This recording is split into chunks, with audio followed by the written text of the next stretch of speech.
প্রিয় দর্শক আসসালামু আলাইকুম, আশা করি সকলে ভালো আছেন। নতুন একটি ভিডিওতে স্বাগত জানাচ্ছি। দর্শক এখানে দেখতে পাচ্ছেন একটা পুরাতন বাইক, পালসার সিঙ্গেল ডিস্ক। তো একটি সেকেন্ড হ্যান্ড বাইক কেনার সময় আপনারা কোন কোন বিষয়গুলো দেখে নেবেন, সেই বিষয়গুলো নিয়ে আমাদের আজকের ভিডিওটি সাজানো হয়েছে। তো সর্বপ্রথম আপনাদের যে বিষয়টি খেয়াল রাখতে হবে সেটি হচ্ছে বাইকের ইঞ্জিন। বাইকের ইঞ্জিনেই হচ্ছে মেইন। তো আপনাদের যেটি করতে হবে, প্রথমে বাইকটিকে স্টার্ট দিয়ে নেবেন, টানবেন।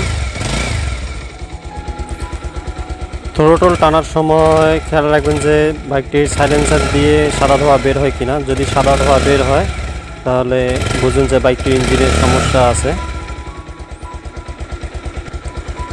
আর যদি সাদা ধোঁয়া বের না হয় তাহলে বুঝবেন বাইকে ইঞ্জিনে তেমন কোনো সমস্যা নাই। অনেক সময় দেখবেন অনাকাঙ্ক্ষিত কালো ধোঁয়াও বের হয়। তো যদি কালো ধোঁয়াও বের হয় তাহলে বুঝবেন যে বাইকের ইঞ্জিনে মোটামুটি সমস্যা রয়েছে। দর্শক আরেকটি বিষয় আপনাদের খেয়াল রাখতে হবে, সেটি হচ্ছে বাইকের ইঞ্জিন নিয়েই। তো বাইক যখন রাইড করবেন আপনারা একটু টেস্ট রাইড দিবেন। বাইক যখন রাইড করবেন তখন একটু খেয়াল রাখবেন যে বাইক থেকে অবাঞ্ছিত শব্দ কোনো বের হচ্ছে কিনা। যদি অবাঞ্ছিত কোনো শব্দ যে বের হয় তাহলে বুঝবেন যে বাইকের ইঞ্জিনের ভিতরে পিস্টনের কোনো সমস্যা রয়েছে। দর্শক আরও আপনাদের একটি বিষয় খেয়াল রাখতে হবে, সেটি হচ্ছে ইঞ্জিনের এই যে নাটগুলো, ইঞ্জিনের মধ্যে যে নাটগুলো রয়েছে, তো এই নাটগুলো ভালোভাবে একটু খেয়াল করবেন যে এই নাটগুলোতে কোনো ঘষা দাগ আছে কি না।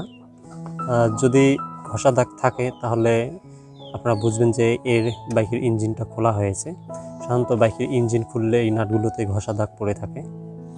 দর্শক এরপর ইঞ্জিনের আরও একটি বিষয় খেয়াল রাখতে হবে, সেটি হচ্ছে ইঞ্জিনের মধ্যে কোথাও লিক করে কিনা, অর্থাৎ ইঞ্জিন অয়েল বের হয় কিনা। এটা একটু ভালোভাবে খেয়াল করবেন। যখন আপনারা বাইকটা নেবেন তখন ইঞ্জিনটা চেষ্টা করবেন সর্বোচ্চ এই সব বিষয়গুলো দেখার। এরপর আপনাদের যেটি করতে হবে, আপনারা একটু বাইকটা চালাবেন মোটামুটি 2, 3, 4, 5 মিনিট যতক্ষণ পারেন। তো বাইকটা চালাবেন। বাইকটা চালানোর সময় আপনারা একটু খেয়াল করবেন যে আপনারা যখন থ্রোটল টানবেন তখন দেখবেন যে থ্রোটল মিস করে কিনা। এটা যারা রেগুলার বাইক চালায় তারা আসলে খুব সহজেই এটা বুঝতে পারবে। দর্শক আরও একটি বিষয় আপনাদের খেয়াল রাখতে হবে যে যেখানে যে টায়ার আছে এবং ব্যাক টায়ার আছে, দুটো টায়ার একই কোম্পানির কিনা সেটা খেয়াল রাখবেন। অনেক সময় হয় কি, দুটো টায়ার হচ্ছে দুই কোম্পানি থাকলে এটা পরিবর্তন করে। আরও একটা বিষয় খেয়াল রাখতে হবে, সেটা হচ্ছে আপনাদের মিটারে রিডিং দেখবেন যে মিটারের রিডিংয়ে কত হাজার কিলোমিটার চলছে। যেমন এই বাইকটি 21,485 কিলোমিটার চলছে। তো এভাবে আপনারা দেখতে পারেন। সাধারণত অল্প কয়েক টাকা খরচ করলেই মিটারের রিডিং চেঞ্জ করা যায়। তো তারপরেও এটা খেয়াল করবেন, খেয়াল করলেই বুঝতে পারবেন যে কত হাজার কিলোমিটার চলছে।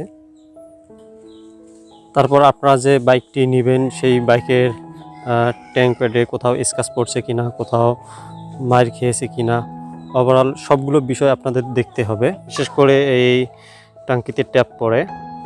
তো এখানে দেখা যাচ্ছে এটা মোটামুটি একটা ভালো বাইক, 21,000 কিলোমিটার চলছে, মোটামুটি ভালো, ইঞ্জিন কোয়ালিটি ভালো। সো আপনারা যখন আপনাদের বাইকটি নেবেন তো অবশ্যই খেয়াল রাখবেন এই সকল বিষয়গুলো, তাহলে সেই অনুযায়ী আপনারা দাম করতে পারবেন। দর্শক আশা করি পুরাতন বাইক কেনার মোটামুটি কিছু টিপস আপনারা পেয়েছেন। তো ভিডিওটি ভালো লাগলে একটি লাইক দিন, কমেন্ট করুন এবং সেই সাথে ভিডিওটি আপনার বন্ধুদের মাঝে শেয়ার করে তাদেরকেও জানার সুযোগ করে দিন।